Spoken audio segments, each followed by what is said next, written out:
Hello students, molecular orbital theory के बारे में हम पढ़ रहे थे और मॉलिक्यूलर ऑर्बिटल थ्योरी के अंदर आज सबसे पहले हम एमओटी देखेंगे N2 मॉलिक्यूल के लिए। ओके, N2 मॉलिक्यूल यानी नाइट्रोजन या फिर नाइट्रोजन से कम जिनका एटॉमिक नंबर होता है उन मॉलिक्यूल्स के लिए एमओटी अगर ड्रॉ करनी पड़ेगी तो किस तरीके से करेंगे देखिए। सबसे पहले हम यहाँ पर लेते हैं N2 मॉलिक्यूल के अंदर दो नाइट्रोजन होंगे। एटॉमिक नंबर कितना होता है नाइट्रोजन का 7। कॉन्फ़िगरेशन होता है 1s2 2s2 2p3। एक नाइट्रोजन के लिए, दूसरे के लिए भी क्या रहेगा 1s2 2s2 2p3। क्लियर। अब देखिए यहाँ पर जब आप डायग्राम बनाएंगे तो हम नीचे से डायग्राम बनाना स्टार्ट करेंगे और ऊपर की साइड मूव करते जाएंगे। तो आप भी नोटबुक के अंदर जब ड्रॉ करना स्टार्ट करेंगे तो इसी तरीके से करना है आपको।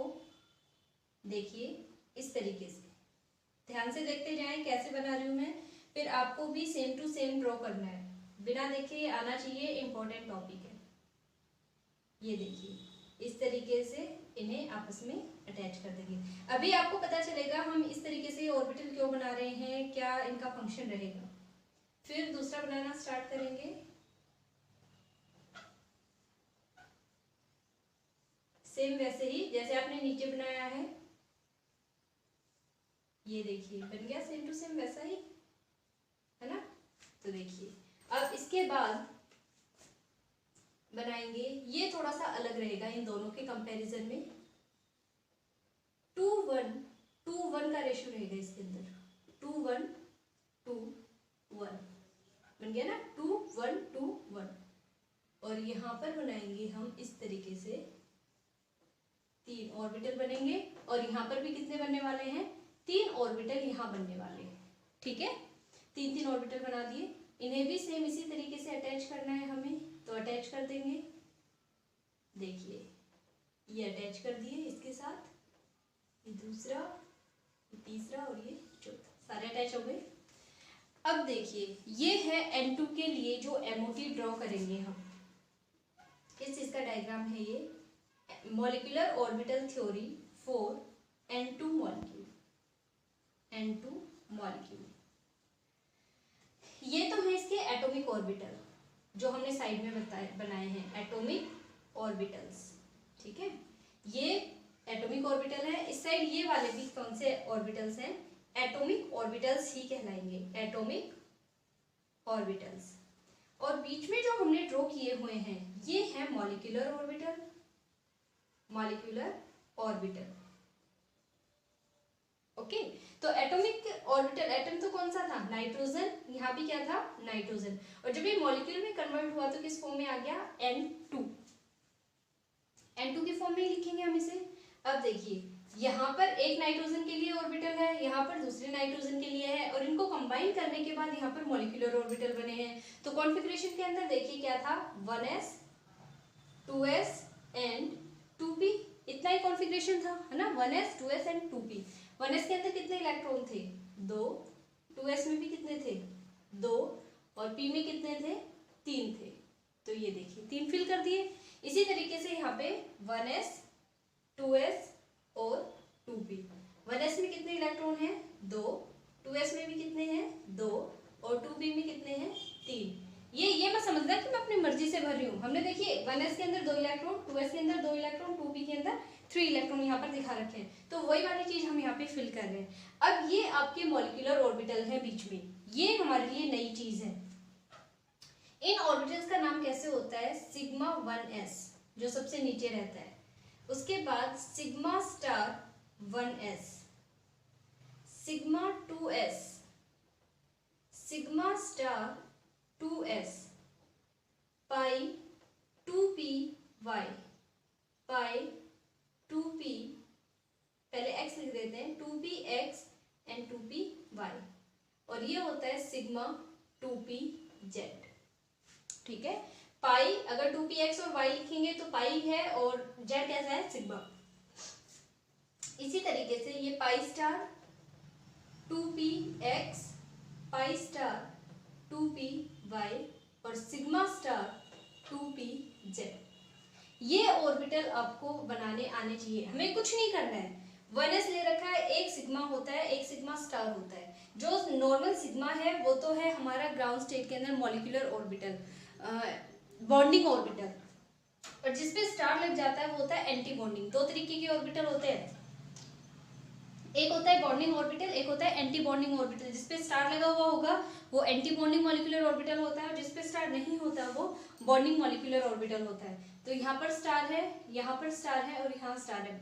ये तो सारे हैं एंटी बॉन्डिंग मॉलिक्यूलर ऑर्बिटल, और जिन पे स्टार नहीं लगा हुआ है वो कैसे रहेंगे, बॉन्डिंग मॉलिक्यूलर ऑर्बिटल। अब देखिए टोटल यहाँ पे 4 इलेक्ट्रॉन्स हैं, फिल करें इसमें 1 2 3 4 कंप्लीट। यहाँ भी कितने हैं, 2 यहाँ और 2 यहाँ, टोटल कितने हो गए 4, 1 2 3 4 कंप्लीट। अब 3 यहाँ हैं और 3 यहाँ, टोटल कितने हो गए 6, 1 2 3 4 5 6, यहीं तक ही रह गई है। ठीक है, अब हमारे पास 6 ही इलेक्ट्रॉन थे जो यहाँ तक हम फिल कर चुके हैं। इसके बाद हमारे पास इलेक्ट्रॉन नहीं बचे तो ये वैकेंट रह जाएंगे। वैकेंट रहने दो, इससे कोई दिक्कत नहीं है। अब इसे increasing order, order of energy मैंने यहाँ पे हेडिंग डाली हुई है। अब हम कैसे लिखेंगे देखिए, sigma 1s, sigma star 1s, sigma 2s, sigma star 2s, pi 2px, pi 2py, यहां नीचे लिख देती हूँ। इसके बाद sigma 2pz, pi pi star 2px, pi star 2py और सिग्मा स्टार 2pz। ये सारे मॉलिक्यूलर ऑर्बिटल हैं जो एनर्जी के इंक्रीजिंग ऑर्डर के अंदर हैं। इस डायरेक्शन में जैसे जैसे मूव करेंगे एनर्जी जो है वो बढ़ती जाएगी अपवर्ड डायरेक्शन के अंदर। आप जैसे जैसे अपवर्ड डायरेक्शन में मूव करेंगे बढ़ती चली जाएगी। तो यहाँ पर देखिए, यानी सिग्मा 1s की सबसे कम है, इससे ज्यादा सिग्मा स्टार 1s की, इससे ज्यादा सिग्मा 2s, इससे ज्यादा sigma star 2s। Pi 2px और पाई 2py दोनों इक्वल एनर्जी लेवल के ऊपर प्रेजेंट रहते हैं, तो इसलिए मैंने यहाँ इक्वल, नियरली इक्वल या फिर इक्वल का साइन आप लगा सकते हैं। इसमें रहेंगे फिर इससे ज्यादा सिग्मा 2pz, फिर ये दोनों दोबारा से, इससे तो ज्यादा एनर्जी है लेकिन दोनों की कैसी है, इक्वल एनर्जी लेवल के ऊपर है। और फिर सबसे ज्यादा किसकी रहेगी, सिग्मा स्टार 2pz की। अब यहाँ पर बॉन्ड ऑर्डर निकालना है हमें, बॉन्ड ऑर्डर। इसके लिए एक फॉर्मूला होता है, number of bonding molecular orbitals minus number of anti bonding electrons को कंसीडर करते हैं हम यहाँ पर अपॉन 2। तो नंबर ऑफ बॉन्डिंग इलेक्ट्रॉन कितने हैं और एंटी बॉन्डिंग कितने हैं वो हमें काउंट करके लिखने हैं यहाँ पर। तो अभी लिखेंगे हम। उससे पहले एक चीज और ध्यान में रखनी है कि जो 1s ऑर्बिटल होता है ये बहुत ही डीपली एम्बेडेड रहता है, यानी न्यूक्लियस के बहुत ज्यादा क्लोज रहता है, तो ये कभी भी बॉन्डिंग के अंदर पार्टिसिपेट नहीं करता। जो इसके आउटरमोस्ट इलेक्ट्रॉनिक कॉन्फ़िगरेशन होते हैं, जो वैलेंस इलेक्ट्रॉन होते हैं 2s और 2p के अंदर, सिर्फ वो ही बॉन्डिंग के अंदर पार्टिसिपेट करते हैं। तो जो बॉन्ड ऑर्डर हम फाइंड आउट करेंगे तब भी इन्हीं इलेक्ट्रॉन्स को लेके चलेंगे, इसका कोई भी रोल नहीं रहेगा। ठीक है, तो इसके इलेक्ट्रॉन्स को हम काउंट नहीं करेंगे, इस बात का आप हमेशा ध्यान रखें। तो अब हम स्टार्ट करते हैं बॉन्डिंग जो इलेक्ट्रॉन्स है उन्हें काउंट करना। जिन पे स्टार नहीं लगा हुआ वो बॉन्डिंग है 2 2 4 6 और 2 8 माइनस एंटी बॉन्डिंग। देखिए इसे तो हम इंक्लूड कर ही नहीं रहे, यहाँ पर 2 एंटी बॉन्डिंग स्टार लगा हुआ है ना, तो ये एंटी बॉन्डिंग का है 2 है, और ये सारे तो वैकेंट है, इनके अंदर इलेक्ट्रॉन है ही नहीं, तो सिर्फ कितना लिखेंगे हम यहाँ पे 2/2। कितना आ जाएगा, 8 में से 2 जाएगा तो 6/2 इज इक्वल टू कितना आ गया 3। इसका मतलब क्या है कि नाइट्रोजन के बीच में कितने बॉन्ड प्रेजेंट रहेंगे, ट्रिपल बॉन्ड प्रेजेंट रहेगा। जो N2 मॉलिक्यूल है उसमें कैसा बॉन्ड रहेगा, ट्रिपल बॉन्ड प्रेजेंट रहेगा। Clear, bond order find out कर लोगे। इसके बाद आता है इसका magnetic character. Magnetic character, magnetic behaviour कैसा है इसका, देखिए अगर यहाँ पर इन मॉलिक्यूलर ऑर्बिटल्स में, इनको कंसीडर नहीं करेंगे हम एटॉमिक को, कौन से कंसीडर करने हैं हमें, मॉलिक्यूलर ऑर्बिटल के अंदर अगर कहीं पर भी एक भी सिंगल इलेक्ट्रॉन आपको दिख जाता है सिर्फ इन बीच वाले में, ठीक है, तो हम कहेंगे कैसा मैग्नेटिक बिहेवियर कैसा रहेगा, पैरामैग्नेटिक। अगर इस बीच वाली सीरीज के अंदर आपको कहीं भी एक सिंगल इलेक्ट्रॉन दिख जाता है तो, लेकिन अगर सारे के सारे पेयरिंग के अंदर प्रेजेंट है तो मैग्नेटिक कैरेक्टर कैसा रहेगा इसका, डायामैग्नेटिक। अगर पेयरिंग हो रखी है सभी की तो डायामैग्नेटिक, अगर एक भी अनपेयर्ड इलेक्ट्रॉन है तो पैरामैग्नेटिक। तो यहाँ पर देखिए सबकी पेयरिंग हो रखी है, पेयर के फॉर्म में प्रेजेंट है सारे के सारे।